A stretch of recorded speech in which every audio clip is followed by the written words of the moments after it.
Olá, boa noite. Eu sou o William Galvão e começa agora o Jornal da Justiça desta segunda-feira, 27 de novembro. O presidente da República indica Flávio Dino para ocupar a vaga de ministro do Supremo Tribunal Federal, aberta com a aposentadoria da ministra Rosa Weber. Já Paulo Gonet foi indicado para ser o novo Procurador-Geral da República. Este é um dos destaques de hoje e você acompanha também nesta edição. Primeira turma do STF autoriza extradição de empresário italiano condenado por falência fraudulenta. Plenário virtual do Supremo julga a validade de leis municipais que obrigam a instalação de ambulatório médico em shopping center. E ainda, Tribunal de Justiça do Paraná lança a ferramenta de inteligência artificial pioneira no país para melhorar o tratamento dos processos da área de saúde.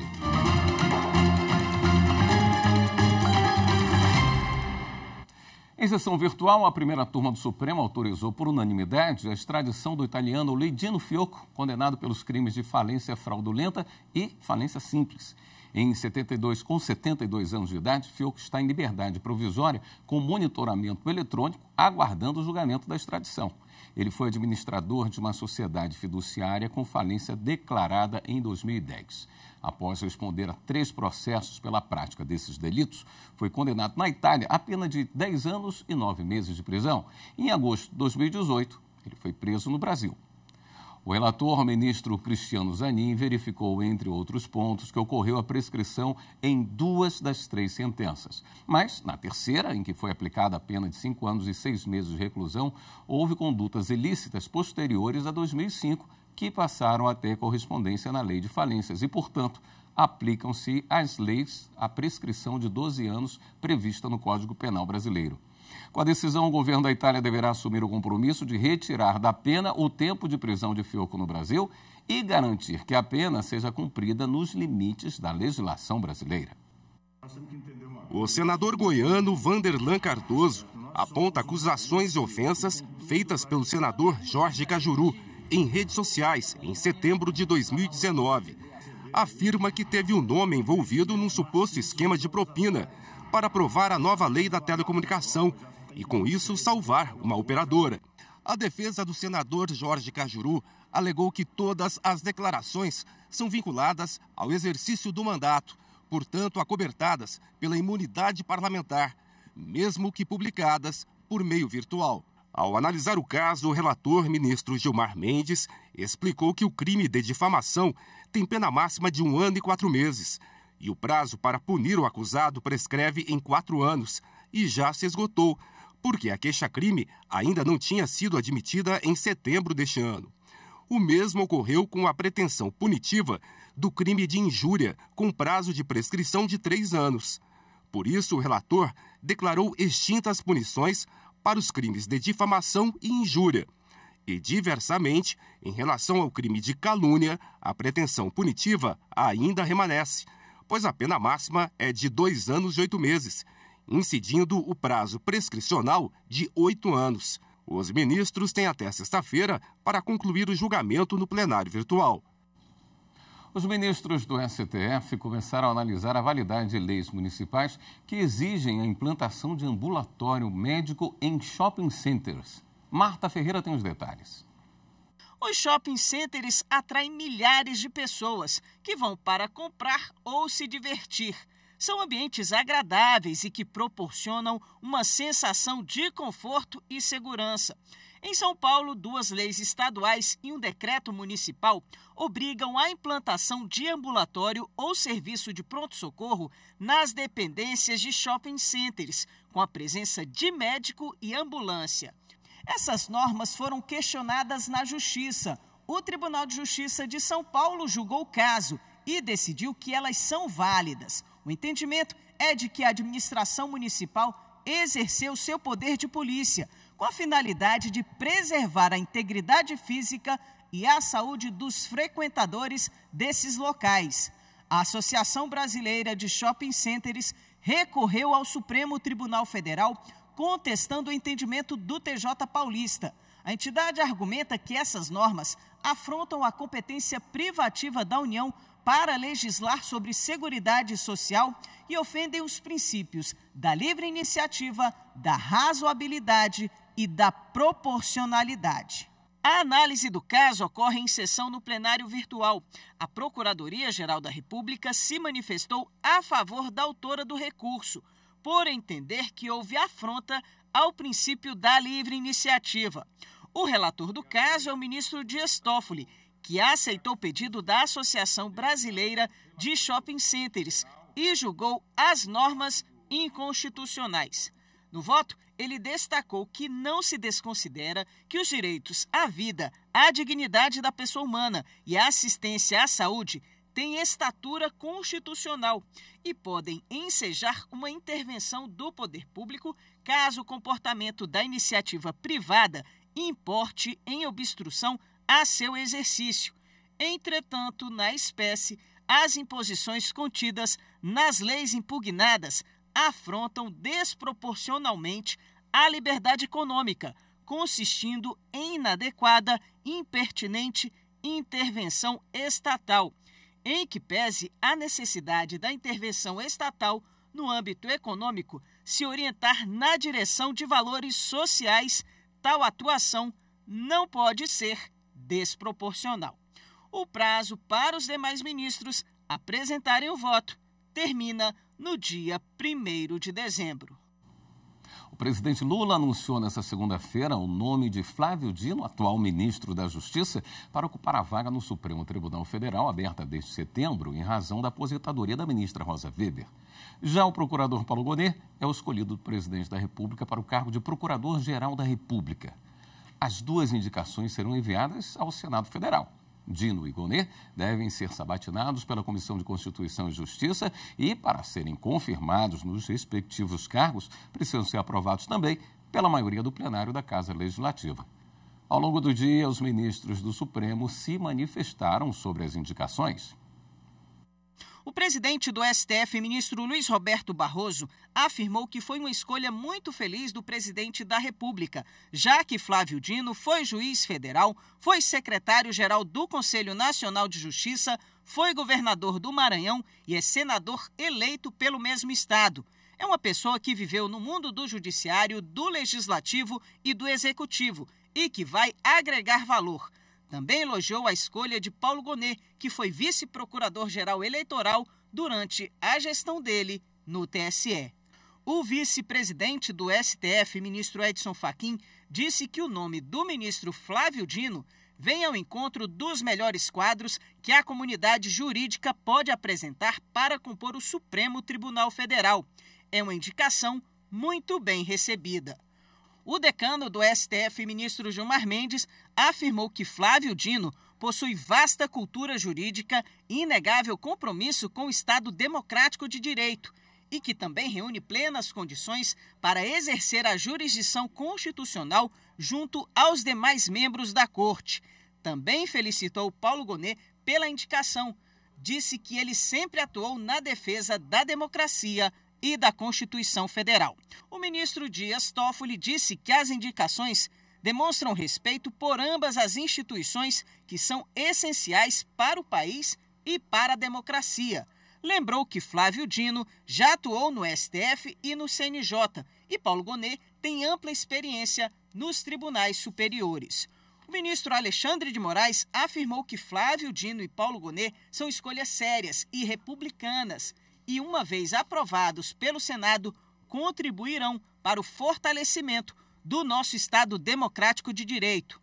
O ministro Nunes Marques disse que a indicação de Flávio Dino traz fôlego ao tribunal no enfrentamento de questões relevantes para a sociedade e que o nome de Paulo Gonet para a chefia do Ministério Público Federal significa reconhecimento pela longa trajetória na defesa dos interesses da sociedade. O ministro Cristiano Zanin afirmou que o retorno de Flávio Dino ao Poder Judiciário contribuirá aos debates dos mais relevantes temas constitucionais no plenário desta Suprema Corte e que a indicação de Paulo Gonet engrandece o Ministério Público brasileiro. Já o ministro Luiz Fux disse que as escolhas representam a vitória da meritocracia sobre qualquer outro critério, homens de notório saber e reputação ilibada, que muito contribuirão para as instituições que passam a pertencer. A seguir, segunda turma do Supremo mantém multa do TSE a Bolsonaro por reunião com embaixadores. Voltamos já.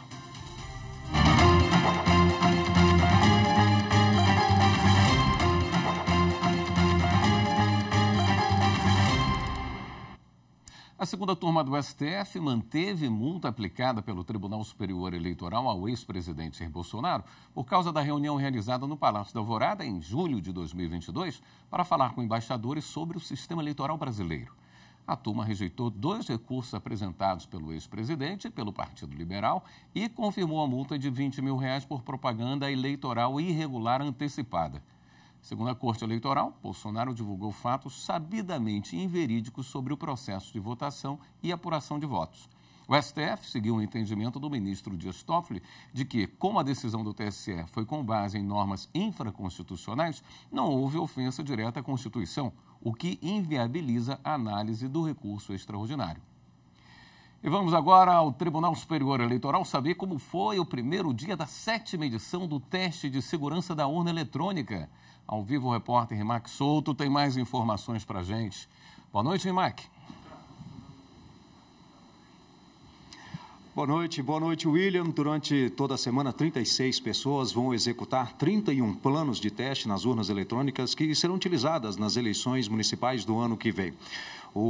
Na abertura hoje do evento, a 7ª edição aqui no TSE, o secretário de Tecnologia da Informação, Júlio Valente, ressaltou a importância da participação, da colaboração desses participantes e também da sociedade na melhoria dos sistemas eleitorais. É um momento majoritariamente de colaboração. É um momento em que a Justiça Eleitoral e a sociedade civil estão juntas em uníssono para melhorar cada vez mais a segurança dos sistemas eleitorais.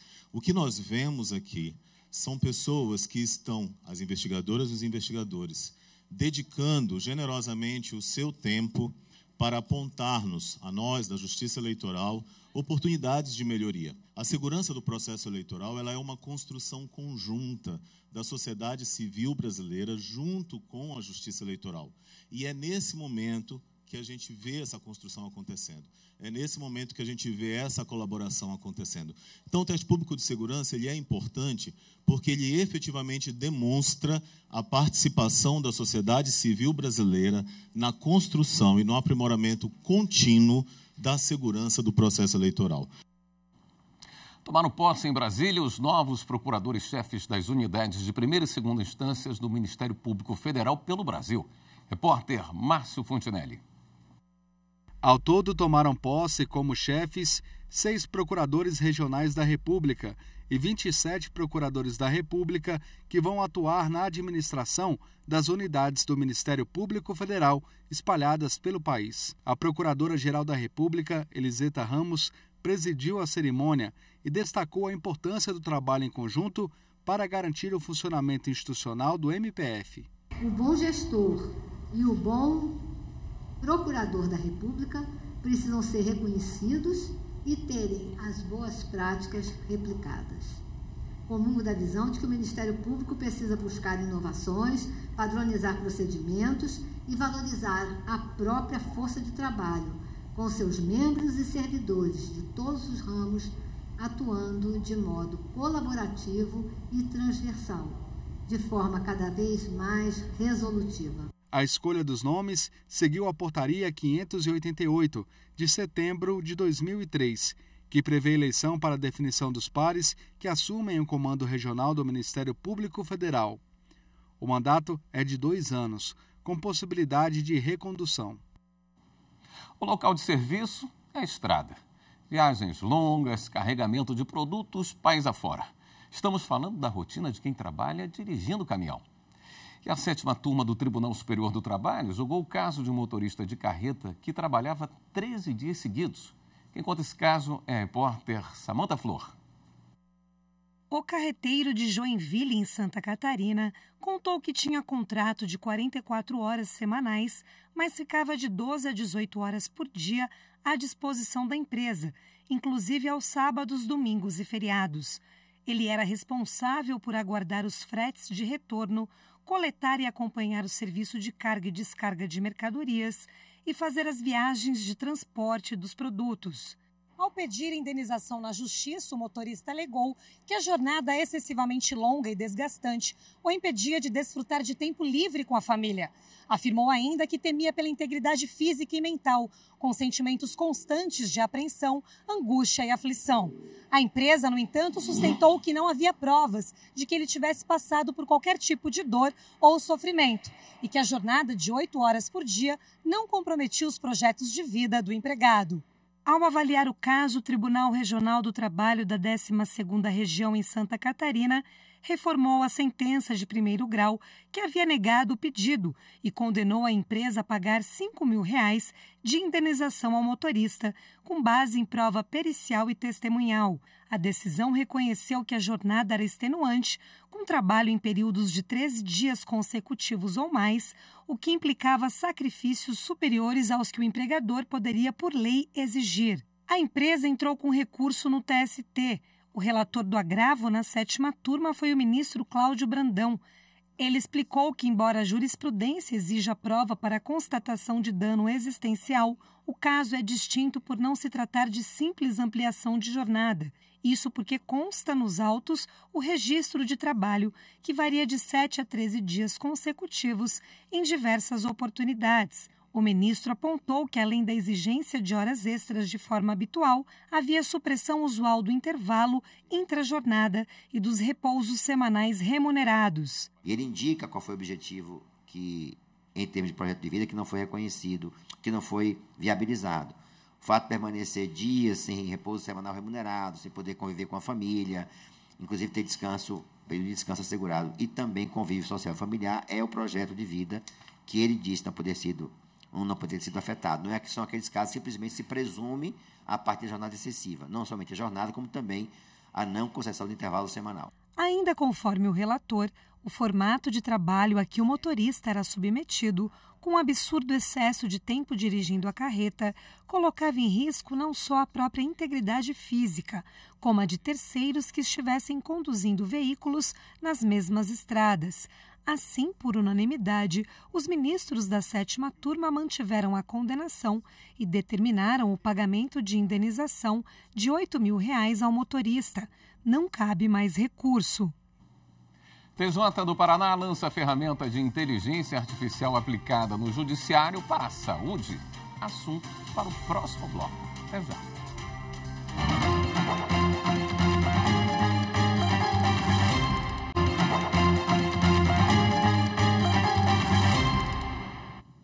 O 13º salário deve injetar 291 bilhões de reais na economia brasileira. A estimativa é do DIEESE, Departamento Intersindical de Estatística e Estudos Socioeconômicos. E quem tem emprego temporário também tem direito a esse benefício. Aqui no Distrito Federal, a estimativa do comércio varejista é de que quase 4.000 pessoas sejam contratadas por prazo determinado em razão do aumento nas vendas de fim de ano. Repórter Viviane Novaes explica quais são as garantias para esses trabalhadores.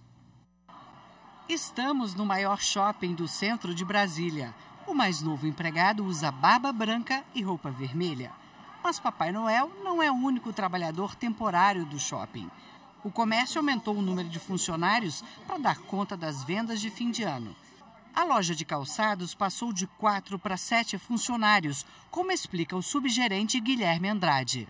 Devido à demanda de cliente, procurando muitos presentes, finais de anos, a gente tem que meio que dobrar a equipe, para dar conta da demanda. O pessoal deixa tudo para a última hora e a gente tem que dar conta de atender todo mundo da melhor forma, Aqui no Distrito Federal, o Sindicato do Comércio Varejista estima que 3.900 pessoas sejam contratadas temporariamente até o fim do ano. Isto representa um crescimento de 10% em relação ao mesmo período do ano passado.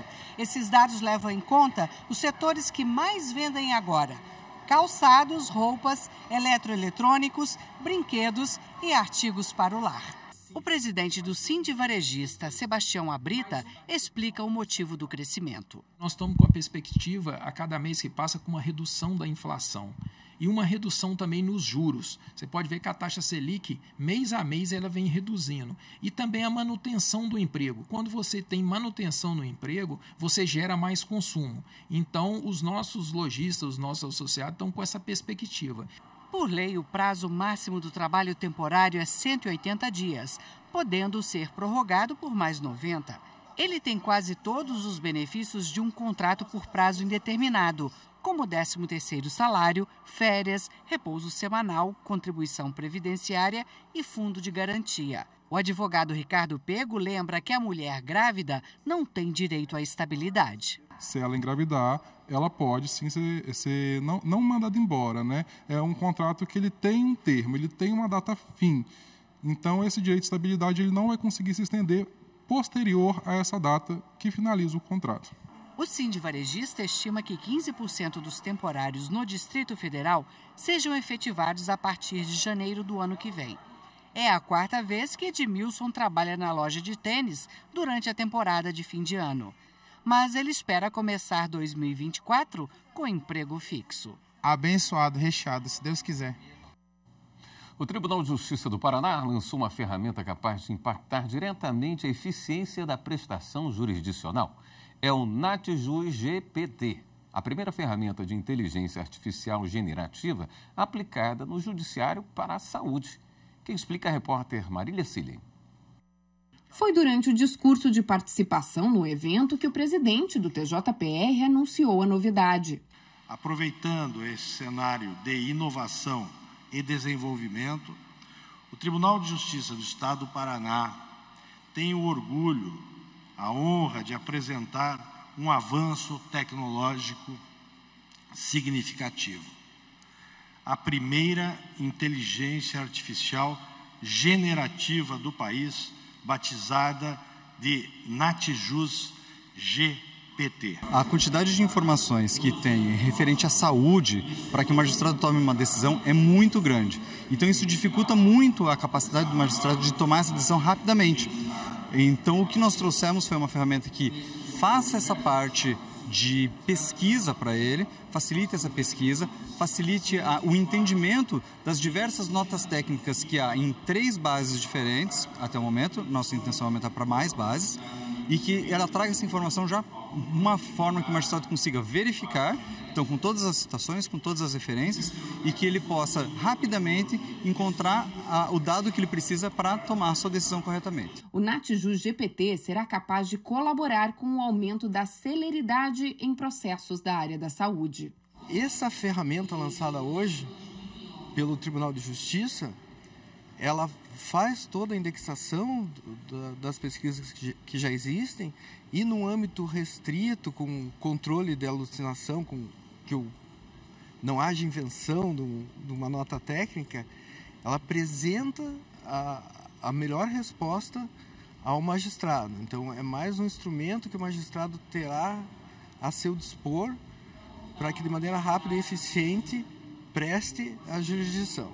Antigamente, o médico tinha que fazer uma pesquisa muito grande em vários sites para pesquisar o medicamento, a doença. Muitas vezes o parecerista não era daquela área de especialidade, ou seja, nós tínhamos às vezes um parecerista ortopedista, por exemplo, para decidir um caso sobre ginecologia. E ele tinha que procurar então em sites que não eram afeitos a ele. Hoje, com essa ferramenta, já existem decisões adequadas sobre aquele caso, no qual esse parecerista então pode se valer. Além do Departamento de Tecnologia da Informação e Comunicação do TJ, o Ateliê de Inovação também atuou no desenvolvimento.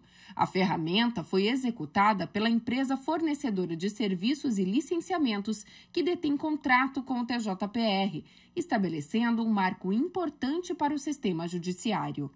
Para o ateliê chegou a demanda represada. Nós temos um volume muito grande de demandas de judicialização de saúde e que carecem de uma celeridade.